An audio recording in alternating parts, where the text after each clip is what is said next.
ojúmọ́ ti mọ́ kẹ́nikíni aláìkíni ṣálọ lódì ẹni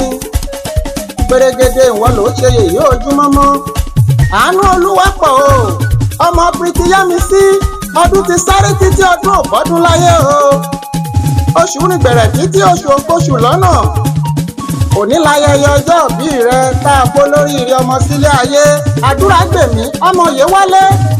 lónìí ọjọ́ òbí rẹ òní báwọn gbogbo ojú o ìwọ tó forí balẹ̀ fọlọ́dùmarè ọba tó dá o ẹni bá forí balẹ̀ fọlọ́run a máa lógbó a máa látọ́ a máa lánìgbére gbogbo happy birthday to you Ẹniọlá ọmọ Pretty Yẹ́misí kọ́ ọpẹ́ láyé o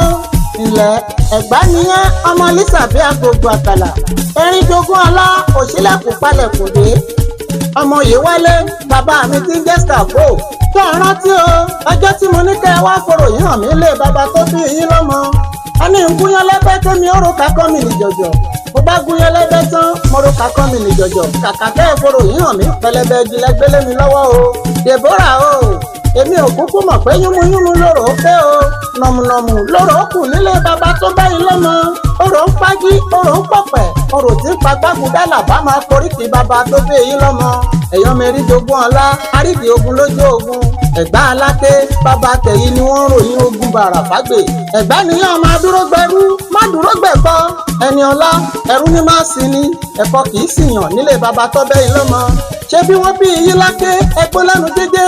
wọ́n bí yín ní gbàgùrà ẹgbẹ́ lóhùn bí ọ̀jẹ̀ àánú olúwapọ̀ òní láyẹyẹ ọjọ́ ìbí rẹ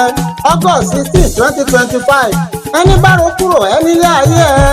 ìjọ́kíjọ́ níjọ́ asínwín ayọ̀káyọ̀ láyọ̀ ó di dìrìn Deborah ìmọ̀ burúkú tó tààrò lórí ẹ yóò di back to sender Ẹniọlá o ọmọ Pretty Yẹ́misí ṣé gbogbo ọmọdé àgbófo ń pawọ́ Ẹniọlá gbogbo àgbàlagbà àgbófèrè gíjòbì afárí ogun ní sọ wípé ńláńlá lewé sákóru o ńláńlá lewé ọ̀gẹ̀dẹ̀ àgbààgbà igbe ńlá ni màálù ń ké ire ńlá ọlá ńlá ni kọ́ máa fi wá mọ olórí ire kiri Deborah o ọmọ Pretty Yẹ́misí ó ti ṣọdún èyí kó o tún bá wa ṣàyídà